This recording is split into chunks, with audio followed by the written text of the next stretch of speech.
Hey out there world. I figured it was about time for me to do a little video about my guitar.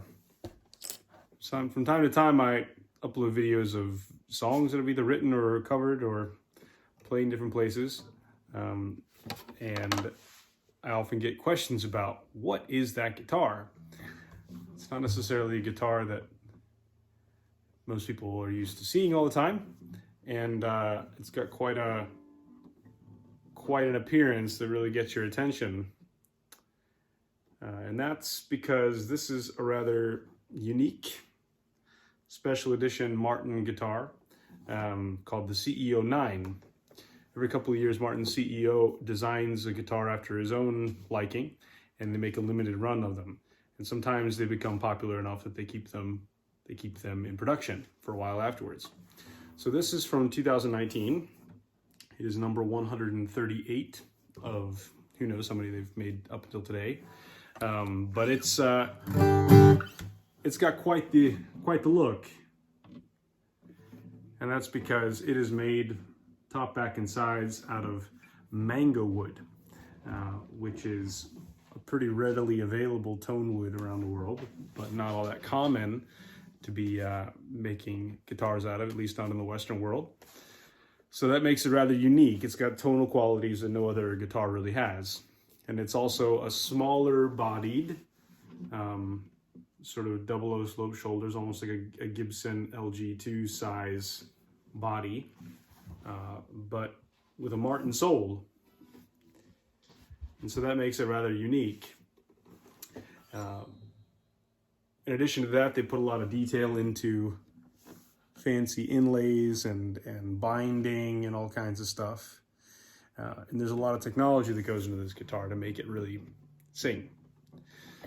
Among other things, there's scalloped X bracing, which makes the top vibrate a little bit more.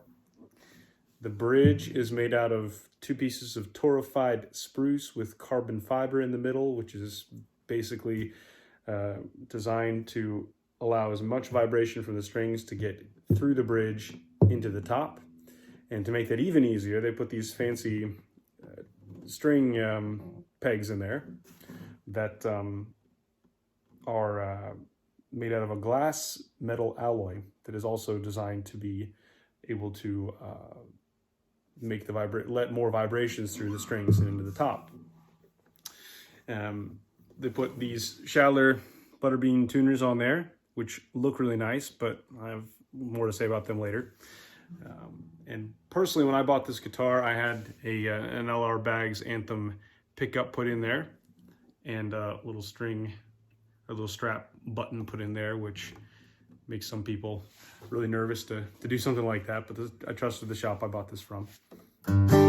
And basic story behind this guitar is I was in a guitar shop with a friend of mine. I live in the north of Sweden, but I was visiting in South Carolina, where my parents live for. I was visiting there for a little while, and I went with a good friend of mine into a guitar store there, and just for fun, looking at guitars on the wall as you do. And I thought, well, that looks like a kind of different looking Martin. I'll pick that up and try it. And I just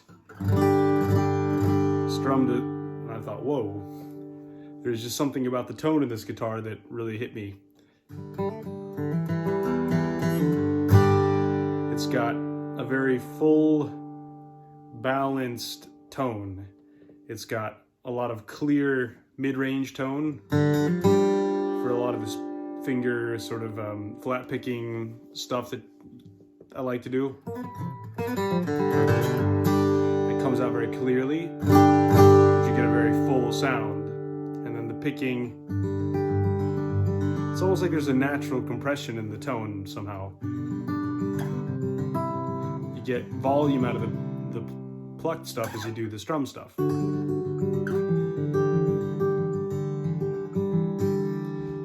what I find with a lot of smaller body guitars is that they often sound really great if you play them with a gentle touch. But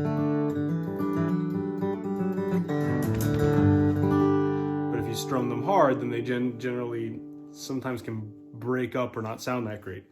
But I like the mid-range twang and clarity out of a smaller body guitar, but I want to strum, and I strum pretty hard, especially when I start singing loudly. And so I picked this guitar up and I started strumming. And what do you know? It actually sounds good when you strum it hard.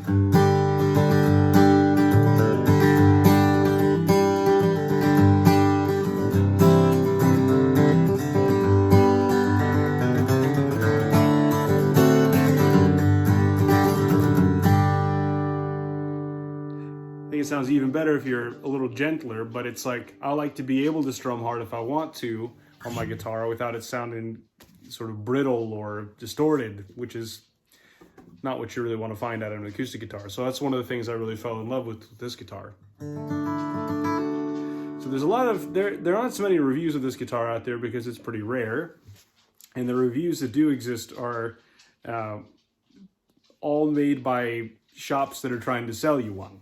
And so I figured I'd do a little bit of a talk about this one to help you get a view of this guitar that is not for someone trying to sell you one.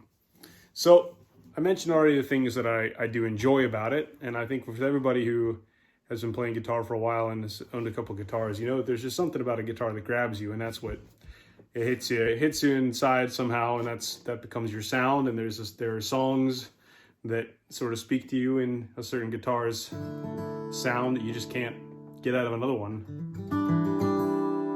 And this guitar just sings to me somehow. There's just something in that tone that just sings, I think.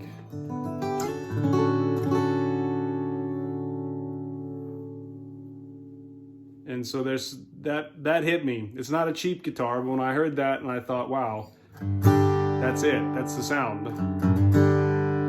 So I had to sell a guitar and my fancy mandolin and put in some extra cash to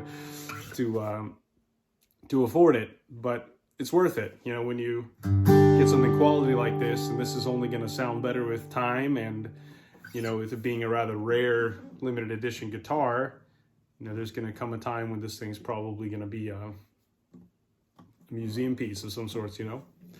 But what don't I like about it? The reviews that are trying to sell you one of these may not tell you the things they don't like about it, but there's always something you may think is meh, not your favorite with a guitar. And when it comes to this guitar, for me, the only thing I have battled with is these tuners. They look great. They really add to the aesthetics of the guitar. I put a tuner on there, by the way. This is a tuning mechanism. But the tuners, these Schaller tuners, they look great and they're supposed to be top of the line, but what do you know? I got the guitar home, I started playing on it, and I started noticing on certain chords I would play, the deep bass of this guitar would sort of would resonate in the tuners, in the tuning pegs, and cause them to vibrate. That bugged the life out of me. And I noticed whenever I was tuning them that sometimes they would be sort of loose and you would hear just a clicking sound as you'd move them just a little bit. Because you'd really need to tune it up in order to keep the tension on there. Otherwise, if they got a little bit loose, then they'd rattle. Like, what is the deal? And so I wrote to Martin about that. Figured a guitar of this price range and, you know, Martin with their reputation of lifetime warranty and whatever, that they would help with something like that. And I read on some forum online to somebody else who had a similar experience. And turns out there was some sort of defect with these tuners in the first 100 or something, or whoever, at least 138 that they made. So I wrote to Martin and I got a response back saying that I'd have to ship the guitar to them in Pennsylvania for them to help me with the tuners. So, well, I live in Sweden. You know, what's the deal here? You know, can they help me in no way? Nope, not unless I mailed the guitar to Pennsylvania. And then there were some other people who had a similar problem and they switched them out towards some Grovers or something like that instead. So Martin was completely unwilling to help me. Not unable, but unwilling.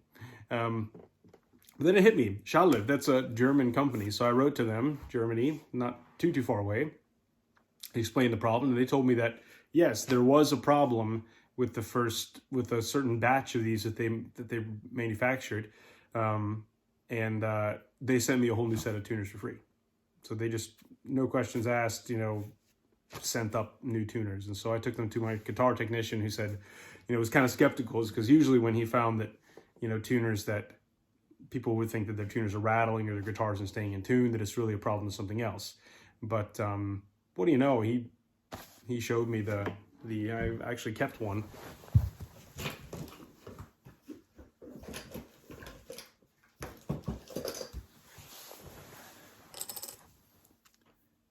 You can kind of, it's not a smooth, you hear that clicking, it's not a smooth motion.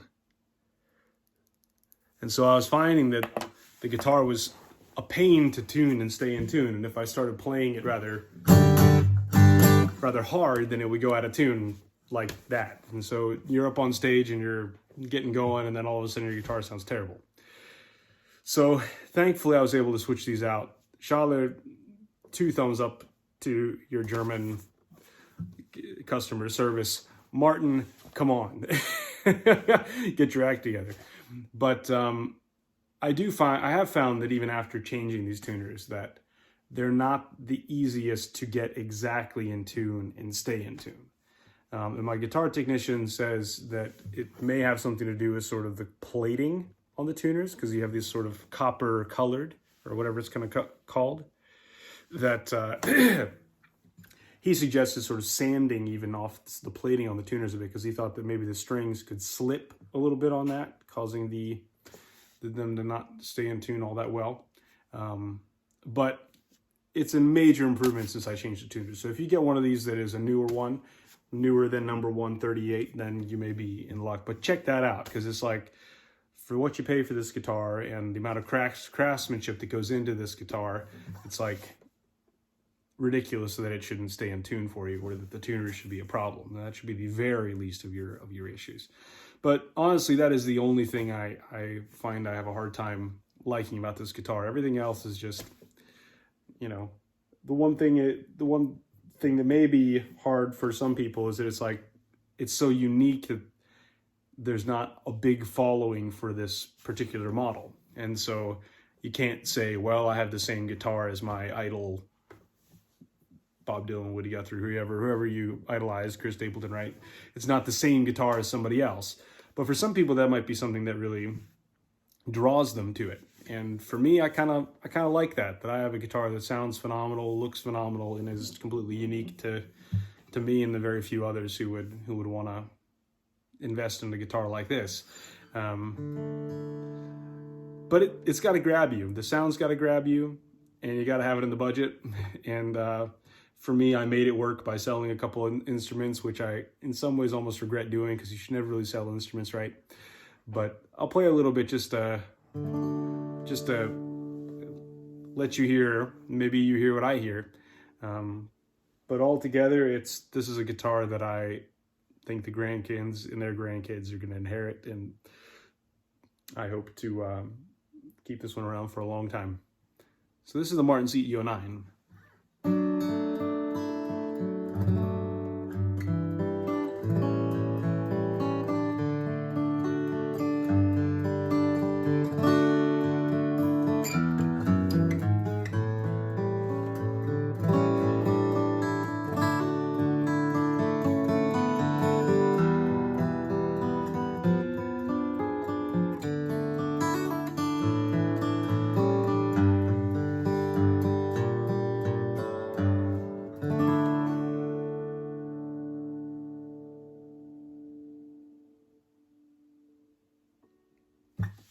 Thanks for listening. Hope I can be of service to you. Paul from the north of Sweden, checking out.